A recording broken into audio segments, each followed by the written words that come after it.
সোণাপুৰৰ কচুতলিত পুনৰ উচ্ছেদ 150টাকৈ পৰিয়ালক উচ্ছেদ প্ৰশাসনৰ আদালতত লেখ আবেদন কৰা পৰিয়ালক ৰেহাই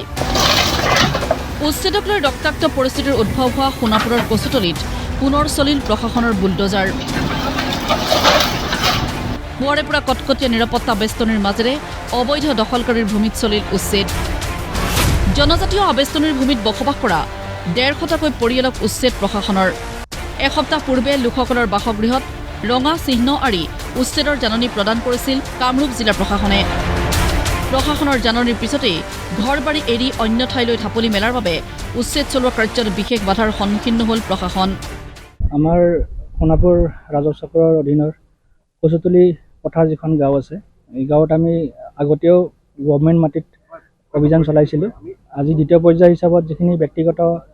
পট্টাৰ মাটি আছে তাত আমাৰ উচ্ছেদ অভিযান চলোৱা হৈছে আজি আমাৰ প্ৰথম দিনাৰ ইভিকশ্যনত আমি 150টা ফেমিলি টাৰ্গেট কৰি লোৱা হৈছে কিন্তু ইয়াত দেখিব বেছিভাগেই ঘৰবাৰী এৰি গৈছে ইয়াৰ পৰা খালি যি ষ্ট্ৰাকচাৰবিলাক খালী আছে এই ষ্ট্ৰাকচাৰবিলাকত আমি অভিযান চলাইছোঁ যাতে তেখেতসকলে পুনৰ যাতে ইয়াত ঘূৰি আহি বসতি স্থাপন কৰিব নোৱাৰে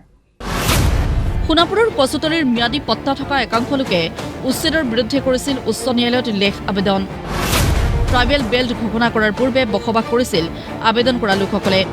এই লেখ আবেদনৰ ভিত্তিত উচ্চ ন্যায়ালয়ে 30 ছেপ্টেম্বৰ পৰ্যন্ত উচ্ছেদ স্থগিত ৰখাৰ নিৰ্দেশ প্ৰদান কৰিছিল প্ৰশাসনক আদালতৰ নিৰ্দেশ মানি লেখ আবেদন কৰা পৰিয়ালক উচ্ছেদৰ পৰা বিৰত থাকিল প্ৰশাসন সংবাদ মাধ্যমক অৱগত কৰিলে ৰাজহ চক্ৰ বিষয়াই মহামান্য গুৱাহাটী উচ্চ ন্যায়ালয়ৰ বিষয়টো বিচাৰাধীন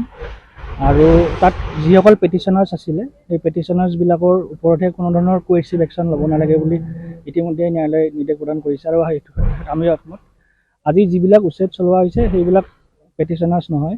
আৰু যিসকলে পেটিশ্যনাৰ্ছসকলে কাগজ পাতি দখল আমাৰ ওচৰত দাখিল কৰিছিলে সেইসকল ব্যক্তিৰ কাগজ পৰীক্ষণ কৰা হৈছে আৰু আমাৰ কচুতলি অঞ্চলত যিসকল পুৰণা ব্যক্তি আছে সকলোৱে লেখ আবেদন কৰা নাই তাৰ ভিতৰতে যিসকলে কৰিছিলে তেখেতসকলৰ আমি পৰীক্ষণ কৰিছোঁ আৰু যিসকলে আবেদনো কৰা নাছিলে তেখেতসকলৰ কাগজ পাতি চোৱা হৈছে আৰু ঘৰসমূহ চিনাক্ত কৰা হৈছে যাতে কোনো ধৰণৰ এনেকুৱা উচ্ছেদ অভিযান তাত যাতে নচলে সেই বিষয়ত আমি সতৰ্ক হৈ আছোঁ ইপিনে উচ্ছেদৰ ক্ষেত্ৰত প্ৰশাসনে উচ্চতম ন্যায়ালয়ৰ নিৰ্দেশ অমান্য কৰাৰ অভিযোগ তুলি আদালত অৱমাননাৰ গোচৰ তৰাৰ সিদ্ধান্ত লৈছে একাংশ উচ্ছেদিতই